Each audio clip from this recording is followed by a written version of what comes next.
తమిళనాడులో రిసార్ట్ రాజకీయం ఆసక్తికరంగా సాగుతోంది. పుదుచ్చేరిలోని ఓ రిసార్ట్కి 30 మంది ఎమ్మెల్యేల్ని తరలించారు ఏఐడీఎంకే నేతలు. వ్యూహాత్మకంగా రిసార్ట్లు మారుతున్నారు అన్నాడీఎంకే ఎమ్మెల్యేలు. పుదుచ్చేరిలో ఇప్పటికే 3 రిసార్ట్లు మార్చారు. ఇందులో టీవీకే వైపు మొగ్గు చూపుతున్న ఎమ్మెల్యేల్ని పళనిస్వామి బుజ్జగిస్తున్నారు. మాజీ మంత్రి సివి షణ్ముగం గ్రూపులో 30 మంది ఎమ్మెల్యేలున్నారు.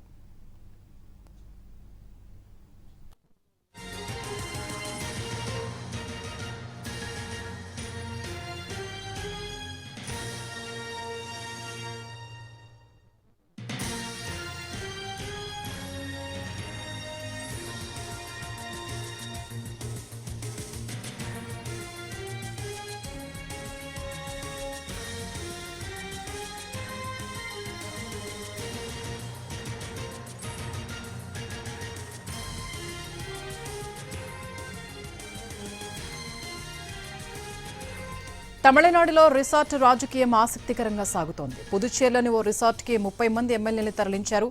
వ్యూహాత్మకంగా రిసార్ట్లు మారుతున్నారు నేతలు అన్నాడీఎంకే ఎమ్మెల్యేలు. పుదుచ్చేరిలో ఇప్పటికే 3 రిసార్ట్లు మార్చారు. ఇందులో టీవీకే వైపు మొగ్గు చూపుతున్న ఎమ్మెల్యేల్ని పళనిస్వామి బుజ్జగిస్తున్నారు. మరింత సమాచారం మా ప్రతినిధి ఫోన్ లైన్లో దినకర్ అందిస్తారు. దినకర్ చెప్పండి. దాదాపు గత 2 రోజులుగా జరుగుతున్నటువంటి రిసార్ట్ రాజకీయాల్లో భాగంగా అన్నాడీఎంకే తమ ఎమ్మెల్యేలు జారిపోకుండా జాగ్రత్త పడుతుంది. ఎందుకంటే టీవీకేకి మద్దతు తెలపాలన్నటువంటిది ఒక వర్గము, టీవీకేతో వెళ్ళకూడదు అనేటువంటి ఒక వర్గంతో ఎడప్పాడి పళనిస్వామికి కొత్త తలనొప్పి వచ్చినట్టుగా మనం భావించాలి. ఆయన కాసేపటి కిందట హడావుడిగా పుదుచ్చేరికి బయలుదేరి వెళ్లారు.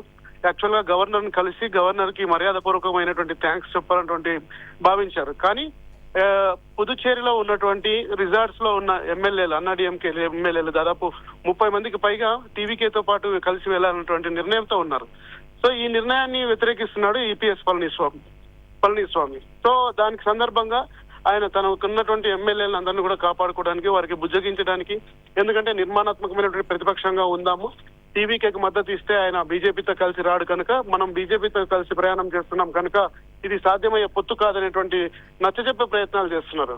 కానీ ఎమ్మెల్యేలు మాత్రం టీవీకేతో కలిసి వెళ్లేందుకు సిద్ధమవుతున్నటువంటి నేపథ్యంలో వారెవరిని జారిపోకోకుండా వారిని మరింత బుజ్జగించేందుకు మాత్రమే ఈ రిసార్ట్ రాజకీయాలని అన్నాడీఎంకే ఉపయోగిస్తుందని మనం భావించాలి. స్వప్న, అయితే దినకర్ మరి కాసేపట్లో ఎమ్మెల్యేలతో పళనిస్వామి భేటీ కాబోతున్నారని చెప్తున్నారు. అసలు ఆ మీటింగ్ మెయిన్ ఎజెండా ఏంటి? టీవీకే గురించేనా? అసలు ఏం చెప్పబోతున్నారు ఎమ్మెల్యేలకి?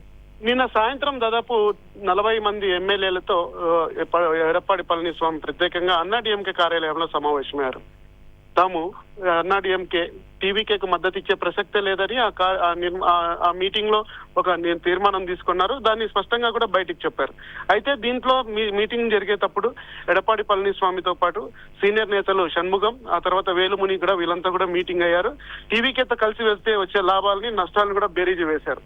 అయితే కొద్దిమంది ఎమ్మెల్యేలు ఆయనతో కలిసి వెళ్ళడానికి నిర్ణయం తీసుకుంటున్న నేపథ్యంలో ఏ క్షణమైనా జారిపోతారనేటువంటి భయం ఉన్నటువంటి పరిస్థితి ఉంది.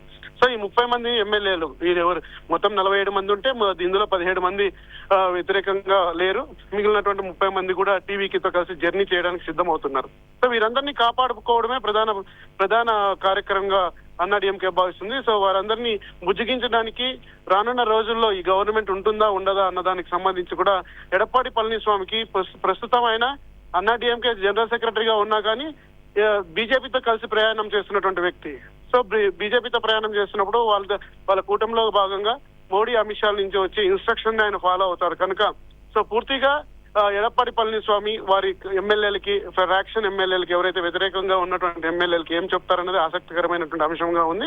కలిసి ప్రయాణం చేద్దాం, ఈ ప్రభుత్వం ఏదైతే టీవీకే ప్రభుత్వం కలిసి వెళ్తుందా లేకపోతే ఎన్ని రోజులు ప్రభుత్వం మనుగడ సాధిస్తుందా అన్న దానిపైన ఇంకా క్లారిటీ లేదు కనుక సో ఒక 6 నెలల పాటు వెయిట్ చేద్దాం అనేటువంటి ధోరణిలో అన్నాడీఎంకే నేతలు ఉన్నారు. ఈపీఎస్ కూడా అన్నాడీఎంకే వ్యతిరేక ఎమ్మెల్యేలకు కూడా ఇదే చెప్తున్నటువంటి పరిస్థితి.